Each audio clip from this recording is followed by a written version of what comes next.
प्रभु यीशु मसीह के नाम में आपको अनुग्रह, शांति और आशीष मिले। रशिया में एक यूनिवर्सिटी है लेनिनग्राड में, और इन्होंने कुछ समय पहले एक सब्जेक्ट इंट्रोड्यूस किया जो स्टूडेंट्स पढ़ सकते हैं, विद्यार्थी पढ़ सकते हैं, और वो सब्जेक्ट था एथीइज्म, अर्थात नास्तिकता। तो 300 स्टूडेंट्स ने इसके लिए एनरोल किया, जिसमें 47 स्त्रियां थी, और ये उग्रवादी भाव के नास्तिकता के कोर्स को सीखने वाले थे, क्योंकि इसको मिलिटेंट एथीइज्म कहते हैं। यानी ये ऐसे नास्तिक बन जाते हैं जो अपने नास्तिक विचारों के कारण हिंसा भी कर सकते हैं, और ये रशिया में कुछ साल रहा भी। बहुत सारी धार्मिक बातें बैन हो गई रशिया में। खैर, लेकिन ये एक मूर्ख कैंपेन है। बाइबल कहती है, मूर्ख ने अपने हृदय में कहा है कि कोई परमेश्वर नहीं है। किसी ने इसको इस तरह से कंपेयर किया है कि एक रेलवे रोड का ट्रैक एक स्टेशन से दूसरे स्टेशन जा रहा था, और कुछ चींटियों ने सजेस्ट किया कि हम एक विश्वविद्यालय बनाएंगे इस बात का सबूत देने के लिए कि ये जो इंजन आती है इन रेलवे ट्रैक्स पे, इसका कोई इंजीनियर नहीं होता। पुराने दिनों में जो आदमी इंजन को चलाता था वो काबिल आदमी होना चाहिए होता था, और उसको इंजीनियर कहते थे, वहीं से वो वर्ड आया। तो ये उन चींटियों के समान है जो प्रूव करना चाह रही है कि जो ये इंजन आता रहता है इस ट्रैक पे, इसका कोई इंजीनियर होता नहीं है। वर्ल्ड वॉर 1, जो पहला विश्व युद्ध हुआ इस दुनिया का, ये एक सैन्य संघर्ष रहा।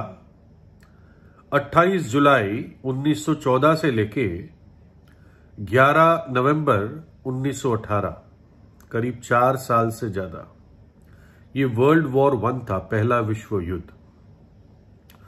और आर्क ड्यूक फ्रांस फर्डिनांड, जो ऑस्ट्रिया और हंगरी का राजा बन सकता था, उसकी हत्या हो गई, और इससे धीरे धीरे धीरे ये एक विश्व युद्ध हो गया।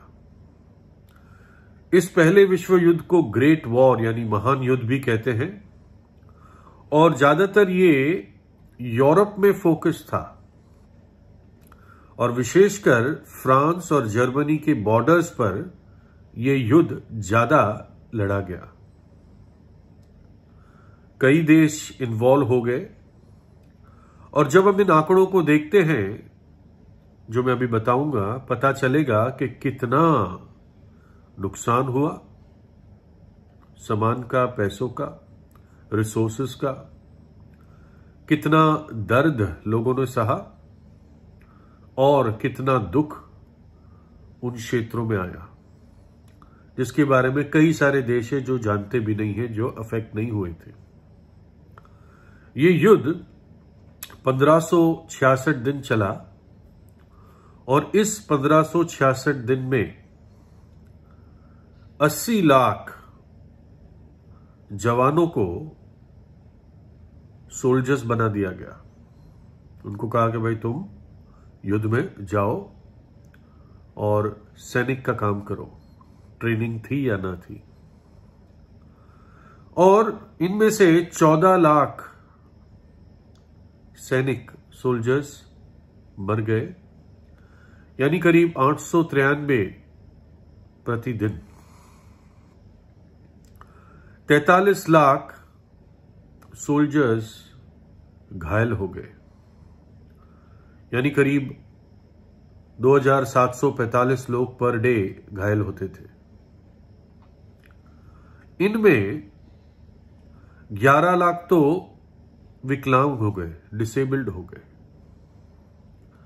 3 लाख इनके शरीर के हिस्से, यानी किसी का हाथ कट गया, किसी का पैर कट गया, किसी की उंगली कट गई, इस प्रकार से 3 लाख लोग उनका अंग लूज हो गया, खो गया। 42,000 अंधे हो गए और 15,000 के चेहरे खराब हो गए। मतलब समझो कि किसी का नाक, किसी का कान, किसी का, मतलब चेहरा फिर एक अच्छा चेहरा नहीं रहा।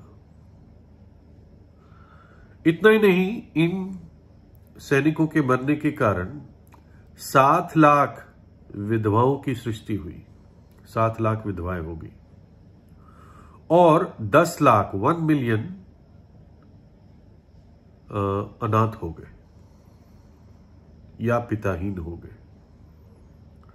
तो ये एक छोटा सा समरी है कि विश्व युद्ध कैसा होता है, और ये पहला विश्व युद्ध था। दूसरा विश्व युद्ध कुछ साल बाद हुआ, लेकिन उसके बारे में हम अभी बात नहीं कर रहे। तो एक न्यूज लेटर है, लूथरन न्यूज लेटर, वो इस घटना को बताता है, अब जो मैं बताने जा रहा हूं। एक फ्रांस का ऑथर था जिसका नाम लेव्रेडान था, फ्रेंच ऑथर लेव्रेडान। और ये ऑथर था, लिखता था, और ये नास्तिक था। और जब पहला विश्व युद्ध खत्म हुआ और उसने फ्रांस में तबाही देखी, तो विपरीत चीज हुई। कोई कहेगा कि इतना सारा दुख देखकर, इतनी सारी तबाही देखकर आदमी का विश्वास ईश्वर से हट जाता है कि ऐसा कैसा ईश्वर है जो दुनिया में इतना दुख आने को देता है। लेकिन फ्रेंच ऑथर लेव्रेडान के साथ एकदम विपरीत हुआ और उसने इस बात का अंगीकार किया। उसने ये कहा, मैं विश्वास पर हंसता था, यानी परमेश्वर पर विश्वास जो लोग करते थे, मैं उस विश्वास पर हंसता था और अपने आप को बहुत बुद्धिमान समझता था।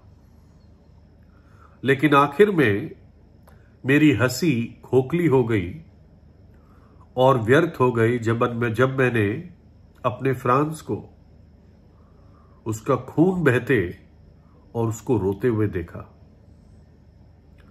और फ्रांस का क्या होगा अगर उसके बच्चे विश्वास नहीं करेंगे, अगर फ्रांस की स्त्रियां प्रार्थना नहीं करेगी,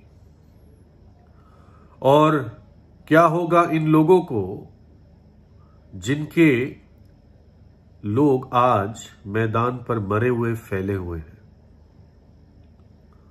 इस राष्ट्रीय कब्रिस्तान पर खड़े होकर मैं कैसे अब नास्तिक रह सकता हूं?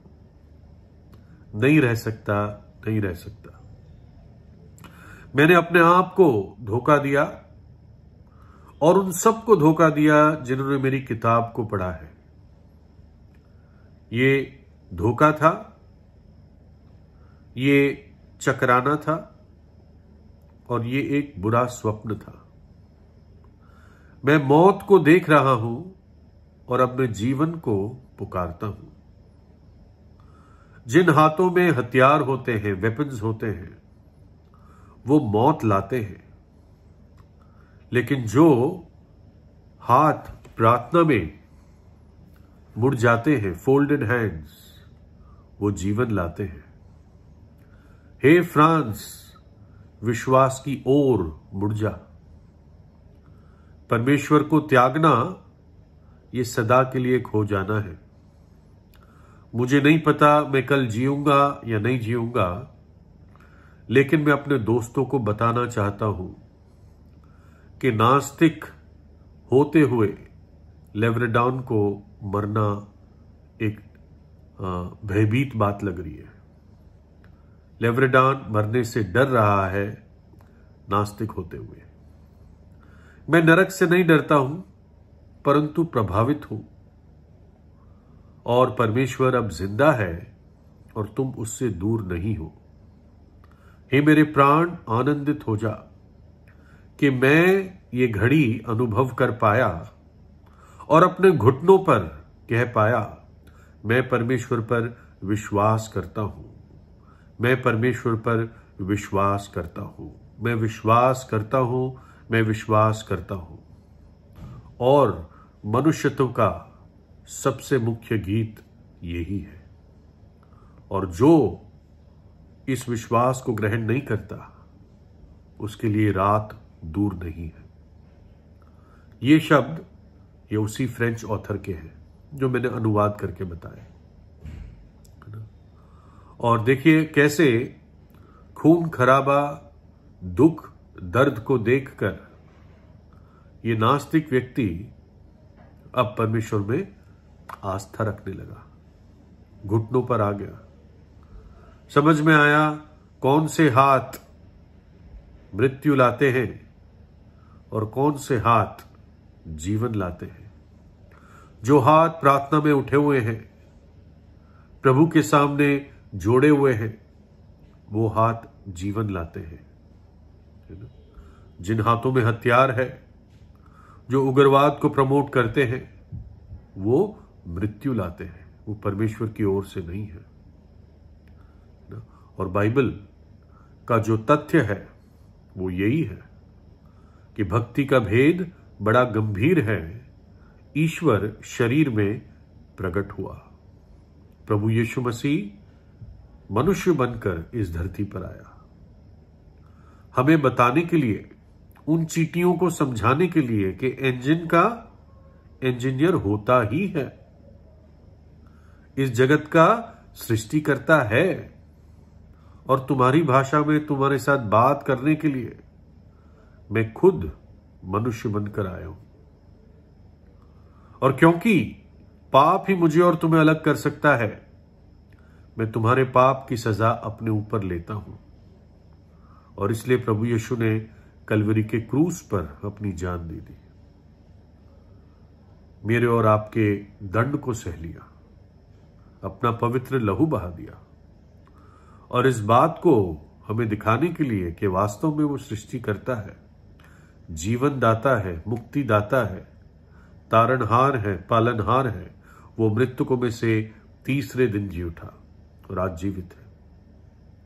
और काश कि आप भी लेवरेडान की तरह अपने घुटनों पर आकर आज कहें, मैं विश्वास करता हूं, मैं विश्वास करता हूं, मैं प्रभु यीशु पर विश्वास करता हूं। परमेश्वर आपको आशीष दे।